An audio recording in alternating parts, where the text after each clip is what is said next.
Hello and welcome to Moving Iron Podcast. This edition of the Moving Iron Podcast is brought to you by these great sponsors. Axon started out of a passion for keeping agriculture moving. Imagine having 100 years of tire and wheel knowledge in your back pocket the next time you sell a piece of ag equipment. To find more or become an Axon dealer, please visit axontire.com. This podcast is also brought to you by Valley Transportation. Valley Transportation has been hauling ag and construction equipment across the country for the past 33 years. Call Parker at 800-657-4910 or go to valleytransinc.com for all your trucking needs. At Valley Transportation, our goal is to help you reach yours. This podcast is also brought to you by Ag Direct. No matter how you buy your ag equipment, from a dealer, auction, or a private party, Ag Direct can help you finance it. You can even apply online at agdirect.com. Learn more about your financing options at agdirect.com. Moving higher in the 21st century. Hard-working people working hard for you and me. Moving higher, time and time again. Through the years you'll find us here. Moving higher. Hello and welcome to Moving Iron Podcast Markets with Chip Nellinger. This edition of the Moving Iron Podcast is brought to you by Axon Tire. Has been helping dealers move more iron for the past 100 years. For more information, go to axontire.com. Valley Transportation has been hauling ag and construction equipment across the country for the past 33 years. Call Parker at 800-657-4910 or valleytransinc.com for all your trucking needs. At Valley Transportation, our goal is to help you reach yours. And no matter how you buy ag equipment, from a dealer, auction, or a private party, Ag Direct can help you finance it. You can even apply online at agdirect.com. Learn more about your financing options at agdirect.com.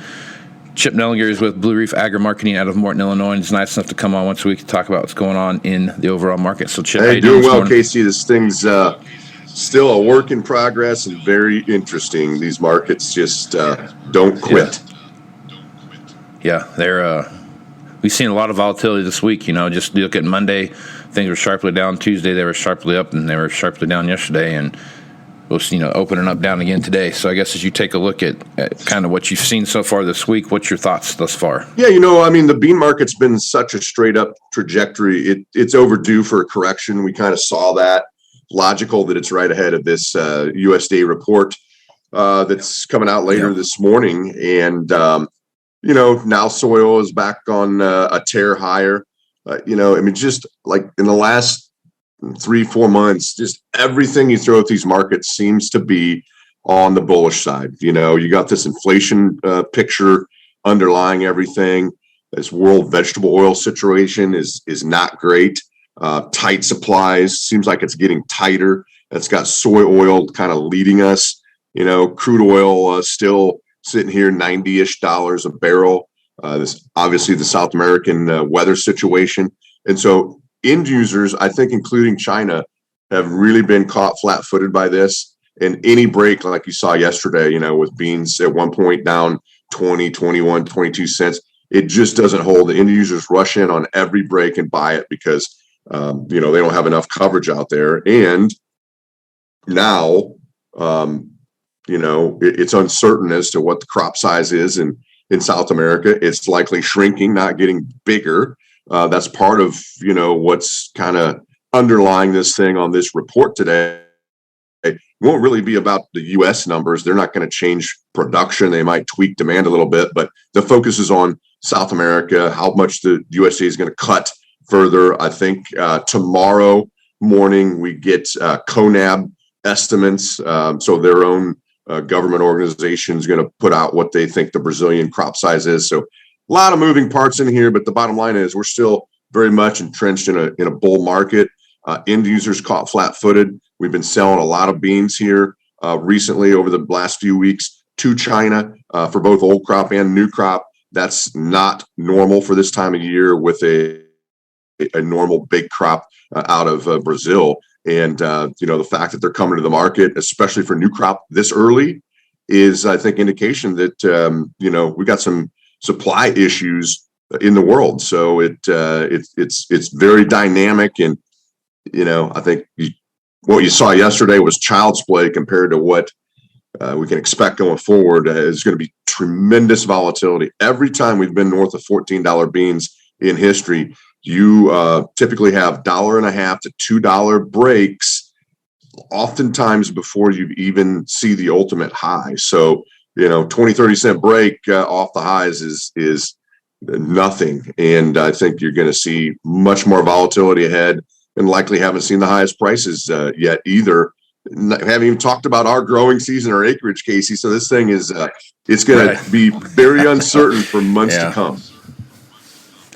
Yeah, it's crazy for the markets to be this crazy before we've even put a seed in the ground yet. You haven't even, guys are still getting planters ready. So, I mean, it's shocking to see how much, but it just shows you how much is going on in the world. I mean, before we started recording here, you and I were talking about, Russia moving a few warships into the Black Sea. That's kind of a big deal, and that doesn't bode well for, easing tensions there between the Russia and Ukraine. I know they continue to build troops there. It seemed like a week ago that the sentiment cooled a little bit, like, okay, it's Russia. The troops are in Russian territory. He can move his chess pieces wherever he wants. But this week, in my mind, it's taken on a little more escalation. The troop counts just continue to build. Now he's kind of doing some naval maneuvers. And, the wheat market is kind of the ugly stepchild right now of the grain markets. It's the short leg of spreads that feature long corn and long beans. But I'll tell you, the funds are short a fair amount of wheat. And if this thing escalates, you'll see an explosion in wheat prices immediately. So I, for one, wouldn't want to be short any wheat right now. But the wheat market's a little slow to respond to that. But that's just another uncertain factor in there. Throw in the Federal Reserve, who are supposed to raise interest rates next month in March. Will they, won't they? How much? What's their tone going to be going forward? The financial markets, and in particular, the Federal Reserve, is really going to add some volatility to our commodity markets as well. Yep. Yeah, there was a report out that I was reading before we started recording here, and you take a look at what's going on there, and you're the phase one situation and all those kind of things that are happening there. That's another thing that China's done really well during this phase one thing, is just, we're not going to buy anything, we're done buying from you, and then all of a sudden the prices go down and they come back in and they buy the dips. Do you think that might be something that they're doing here with this phase one thing? I mean, obviously our relations with China right now are at all-time lows. So, I mean, obviously there's probably some of that there, but they're going to continue to buy whatever they can from wherever they can, except for the U.S., until they have to buy from us. So I guess, what's your thoughts on that whole phase one thing right now? Well, I think that it was a one and done. I think there wouldn't have been a phase one deal, right, unless they acutely needed those products, stuff. And it was it was a win for them, because they were going to buy that stuff anyway. So why not get some political goodwill while they're at it? I'd be surprised if there's a phase two. Quite honestly, I don't think we're strong enough at this point to enforce that. And it's very clear, if you read between the lines, China's many years doing everything they can to secure raw materials and food and feed ingredients from everywhere other than the United States. We are the last resort. Up until a year ago, they took the bulk of their corn from Ukraine. They've put billions of dollars into the port system in Brazil. They essentially, bought the main shipping port in Sydney, Australia. They've purchased and gobbled up, millions of acres of the most productive part of Africa. They've gotten in bed with Putin in Russia. We're the last thing on the line, the last of the line for China. They may buy from us. They may continue buying from us, but it's only because they need it and they can't get it anywhere else. And they're fearful right now that Brazil has a shortfall of beans, so they're buying them from us because there's nowhere else in the world other than us to get the beans. And so, whatever works for best for them, they're going to do. and they're going to continue to do it. And the United States is going to be last on the line, and only if they need it. Well, I think that's something we're going to have to get used to.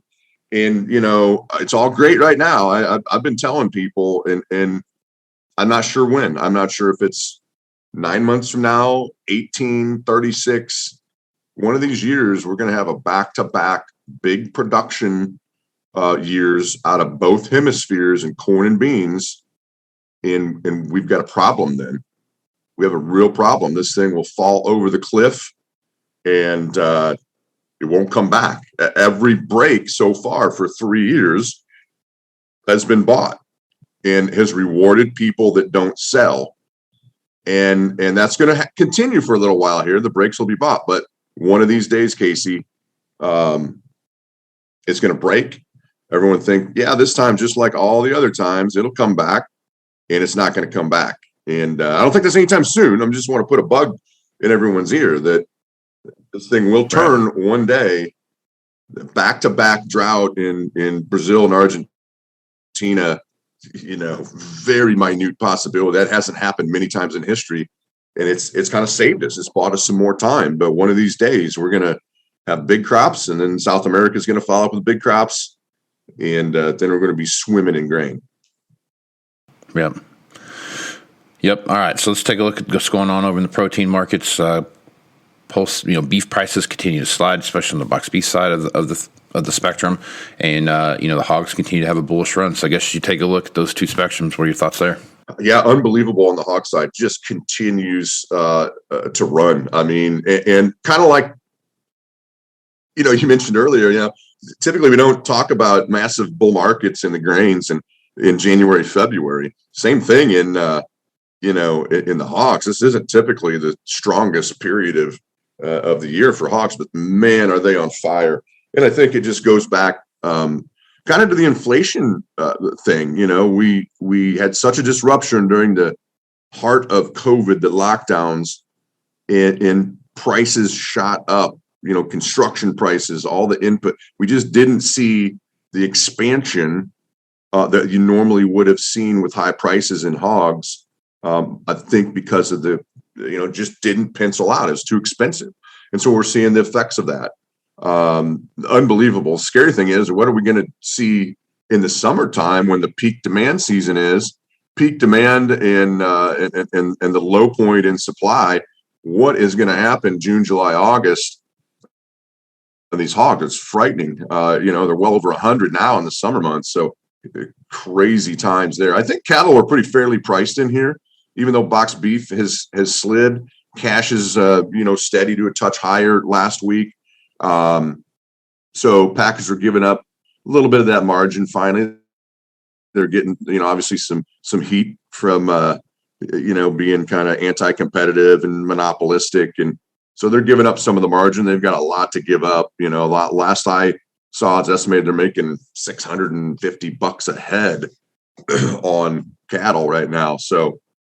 I think cattle market's in good position. We're up here near highs. Probably could use a back off, much like we have seen in the bean market, the corn market. Just a little bit of a correction is healthy, but I think the whole protein complex, cattle, feeders, and hogs for sure, I think are in for some good times in here. Obviously, feed costs have increased, so that's a consideration and a concern, but I think right now ag looks pretty healthy for the time being. Whether that's row crop production or livestock production. Cow calf guy still is hurting, obviously with the drought situation, and that's not fixed itself very well in a lot of areas out west. So that's maybe the negative spot. Unfortunately, those guys have had a lot of pain here the last couple of years, and it looks to maybe continue into this spring too. Yeah, that's a true point. There's plenty of drought out here where I'm at, and hopefully we get some of these late spring storms to bring in some snow and some moisture to get that taken care of. So, all right, Chip. So a lot of stuff going on right now. We just talked about what was happening over here in the markets with the hogs and the beef, and start talking about what we see happen with grain and all these different moving parts that are out there, what's some of the advice you're giving your customers right now as you talk to them about making that plan and what that looks like? I mean, you talk about input costs that are, double or triple what they were this time last year. I mean, if not even more than that. So, I mean, I guess what's some of that advice you're giving to some of your clients? Well, it starts with knowing what your cost of production is, knowing your numbers, and which is easier said than done. A lot of people know it spot on. Some people, especially with higher input costs, they'll stick their head in their sand. I don't really want to crunch that number. That's a scary number. And it is. So know your costs, and then you can develop a plan, right? And what we're also telling people is, with this volatility that we expect, be prepared. It's a multi-step process. Be prepared to make some sales or some put strategies to lock a floor in above break even, and then use the volatility that we expect, these big swings, to position yourself so that you're right no matter what happens, right? You've got your profit margins locked in on the rallies. On the breaks, you're coming in, you're rolling puts down, or you're adding calls to sales, turn them into minimum price. And then it doesn't matter if beans go to $26 a bushel and corn to $12, or if we roll back over and go back to $4 corn and $10 beans. You're covered, and that takes 2 or 3 steps at times. So that's and it's hard to wrap your mind around. Get ready for sticker shock. Cost of options is high because we're at high levels. Cost of crop insurance is going to be really high because we're going to have one of the highest. Well, beans, we're likely going to be able to insure the highest revenue ever through crop insurance. Corn will be one of the top 3 or 4 that we've ever had, and so that means crop insurance is going to be more expensive. So it's hard to wrap your mind around, but a plan is going to help keep you from kind of just being handcuffed from saying, what do I do now? And sometimes when that happens, you stick your head in the sand and do nothing, and oftentimes that's the wrong thing. Yeah, absolutely, Chip. Those are good points, because I mean, like you said, knowing where you're at, you have to know where you're at to start, and that's the key point to that. So if folks want to reach out to you and get more information about what you're doing at Blue Reef, what's the best way to do that? The best way is just call us at the office, 309-550-7213. That's our main office number in Morton, and we'd love to chat with you. No pressure. Just if you're interested in a second set of eyes and ears on what you're doing and how you might be able to improve it, just reach out, give us a call. Right on. Well, Chip, appreciate you being on the podcast, man. Hey, thanks for having me on, Casey. It's always fun, and this thing's going to continue to be really interesting for a few months at a minimum. That is for sure. All right, I'm Casey Seymour with Moving Iron Podcast. Make sure you check me out on Facebook, Twitter, and Instagram. That's where you find the latest editions of the Moving Iron Podcast. Also go to Moving Iron LLC for everything Moving Iron related, and all the information about the Moving Iron Summit coming up in Nashville, Tennessee, September 6th, 7th, and 8th at the Hilton Hotel downtown. All the information is up on the internet, on the website, on the internet. Check that out.